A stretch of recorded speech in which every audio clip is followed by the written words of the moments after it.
Quando pequena, mudamos da nossa casa para morar no fundo do quintal da minha avó paterna, depois que o meu avô ficou sequelado de um AVC.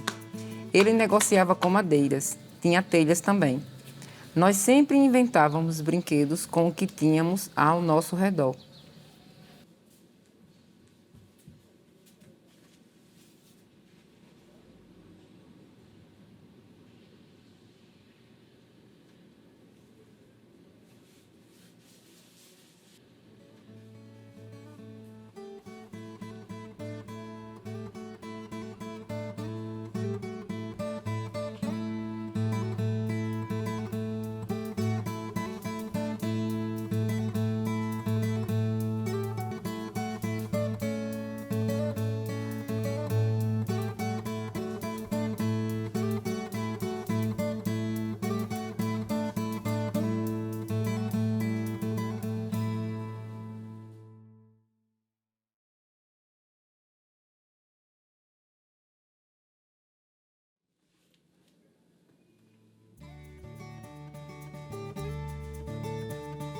Foi pela trança que eu comecei.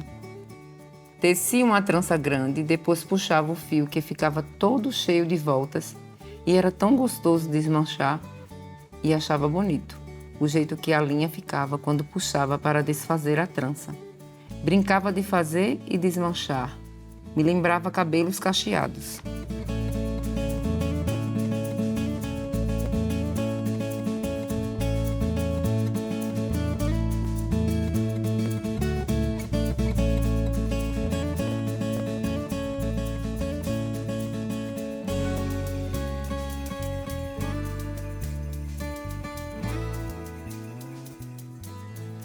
Até que desejei aprender mais e manhã me ensinou.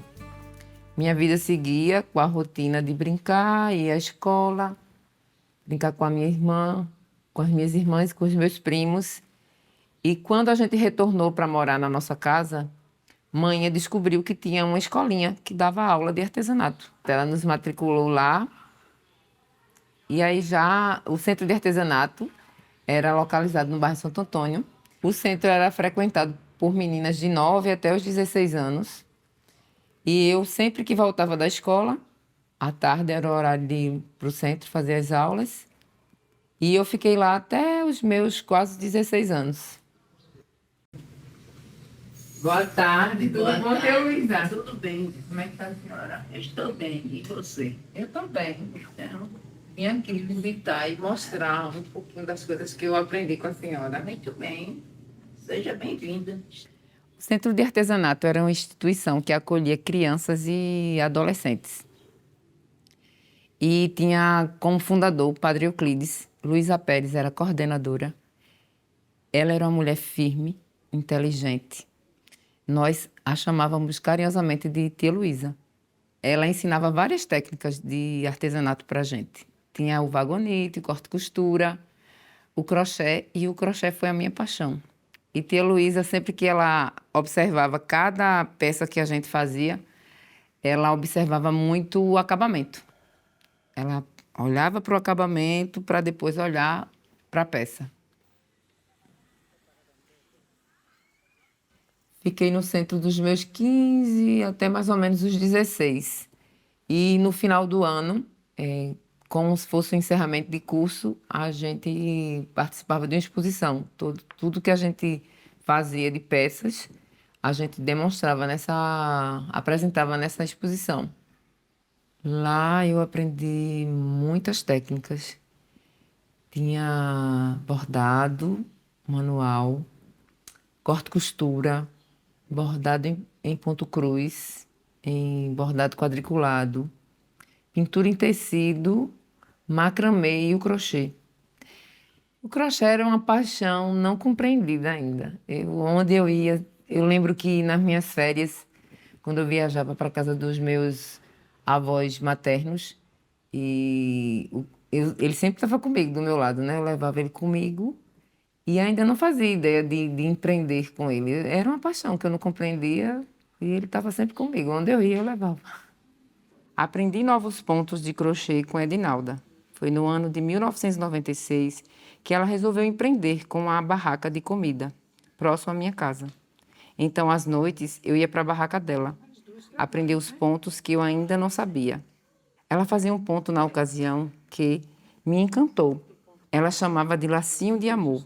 Deu trabalho para aprender. Lembro que me apaixonei pelo nome. E foi assim, de 1996 até o ano de 1999. Ô de casa! Pode entrar. Bom dia, licença, viu?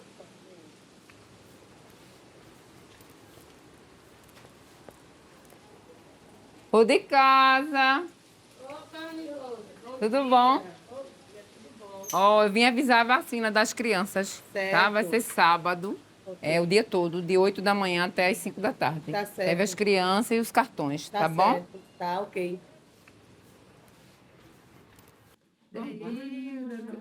Conheci a Deilda em 4 de junho de 2002. Junto com outras artesãs, fundamos a Associação dos Artesãos e Artesãs de Carpina.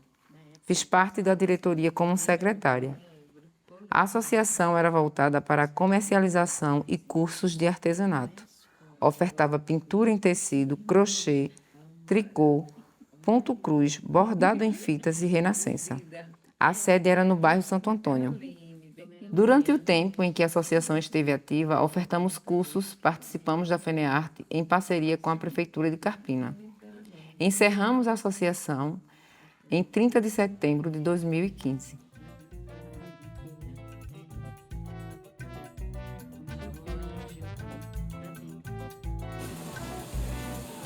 Sigo aproveitando as oportunidades para incentivar outras mulheres, para que possam conhecer o crochê e fazer dessa atividade uma geração de renda.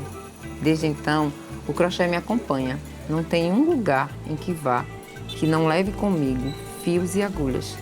Sou amante dessa arte e quando eu estou em companhia da minha agulha e dos fios, me perco no tempo. Esqueço que existe vida lá fora. E quando a vida insiste em me levar para o mundo real, eu nos meus pensamentos digo para ela, como que num diálogo telepático, é só mais uma carreira, é só um ponto. Quando acabar, aqui eu vou.